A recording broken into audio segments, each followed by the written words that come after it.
Hey, what's going on guys? Hayes here for another Wuthering video, and today after the reveal of cartethyia and fleurdelys, I wanted to talk to you about building not Havoc, not Spectral, but AERO Rover. I know, bro may be sitting down there at the bottom of Ling Yang, but trust me, they just haven't started their solo leveling arc yet. And at their max potential, they will be worth all the resources you're about to spend on them, especially if you're a cartethyia wanter like me.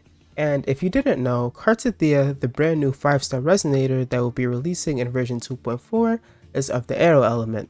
And being a Sentinel's resonator, she's for sure going to be an insane DPS when she eventually drops. And what does every good DPS need? A great support. Now you may be thinking, oh, well that's Chikona. And you're not wrong, but there's still 3 members on the team.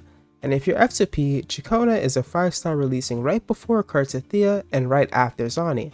So chances are you probably won't be picking her up, at least for the moment. But don't worry, because AERO Rover is not only free, but also provides some great buffs to our cartethyia as well. Let's go over what makes AERO Rover so good and why you want them on her team. Also, remember to like and subscribe if you enjoy. Let's get into it. Starting off with the signature weapon of AERO Rover, Blood Pack's Pledge, a 5-star weapon that you get from completing the most recent main story quest. Its main stat gives a whopping 38.8% energy regeneration stat at max level, along with a pretty high base attack sitting at 587, perfect for an attack scaler like Rover. But the best part of this weapon is its crazy passive that allows Rover to amplify whatever unit you have on field's arrow damage by 10% for 30 seconds whenever Rover uses their skill. I wonder who that could be useful for. And that's not all, that 10% is when the weapon is at R1. When we're able to get more copies of it, it looks like it goes up by 4% with each copy, so eventually that 10% arrow amplification will turn into a 26% amplification for your unit on field. And that's pretty darn good considering all of this is free. But don't forget that only Rover can use this weapon's passive, so don't get any funny ideas like giving it to Senhua. Another good reason to have AERO Rover on your team is their healing capabilities.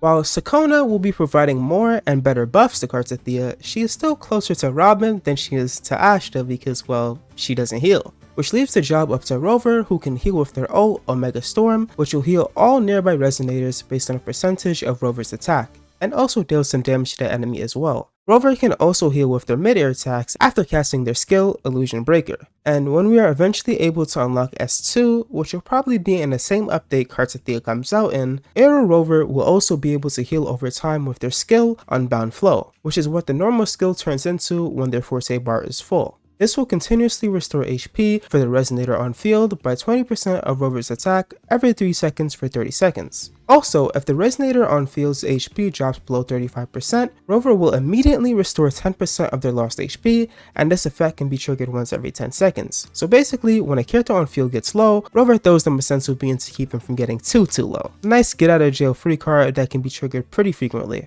Speaking of the skill, another reason why Rover is so good for cartethyia is because when Rover uses their skill while in mid-air, they are able to remove and convert any status ailment on the enemy such as Spectral Frazzle, Havoc Bane, Fusion Burst, Glacial Chafe, and Electro Flare, and turn them into Aero Erosion stacks instead, and that's not it. When Rover uses their outro skill, they are also able to increase the maximum stacks of Aero Erosion that an enemy can receive by 3 for 10 seconds. These effects are really good because let's say you don't have or don't plan on pulling Chikona, but you do have a Phoebe. You can make a cartethyia, Phoebe, and AERO Rover team where Phoebe can apply Spectral Frazzle on the enemy, and then Rover can then convert the Frazzle into Aero Erosion for cartethyia. This synergy is really great, and I love the way Kuro went about things, giving other ways to get Aero Erosion rather than just pulling Chikona. This just further showcases just how good the synergy between Rover and cartethyia will be if you do decide to build them. Now that we've gone over some pretty good points on why I think you should be building them, let's actually talk about how to build them. And it's pretty simple actually. You guys probably have a bunch of this set lying around anyway, and that's Rejuvenating Glow, the healing set. And I know some of you may be asking why the healing set and why not the new AERO one,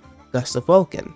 And that's because, well, the set effect states that inflicting aero erosion upon enemies increases aero damage for all resonators in the team by 15%, and for the resonator triggering this effect by an additional 15% lasting for 20 seconds. But the thing is, Rover actually doesn't inflict aero erosion. they convert the other debuffs into it instead, so the set effect won't actually activate when you do it on Rover, and you're better off further increasing their healing capabilities instead. For the stats, you can honestly go full DPS, with a crit rate main forecast since the weapon doesn't provide any crit stats, double arrow damage since the weapon gives enough ER, and double attack 1 cost since Rover's healing scales with their attack. As for the substats, ER, crit rate, and crit damage with some more attack is what you're looking for, but don't try too hard to get insane stats as Rover's damage is not their main selling point. The healing and buffs are. So all in all, I think AERO ROVER will be a great free-to-play unit to use for those that plan on pulling cartethyia, or even if somebody wanted to use them for a Chacona team where she is the main DPS, or if you're going for the premium full AERO team and using them all together. I believe this synergy won't disappoint and you'll be surprised with the results. AERO ROVER is simply so low on the tier list purely because of their lack of teammates, and when they arrive, they will certainly rise. Hopefully I got some of you to build them instead of just letting them rot with unleveled talents. I'll be building mine up in preparation for the new AERO girls as well, and I can't wait to use them together. Let me know if you guys plan on building them, have them built already, or aren't building them at all. This is Hayes. Remember to leave a like and sub if you enjoyed. Peace.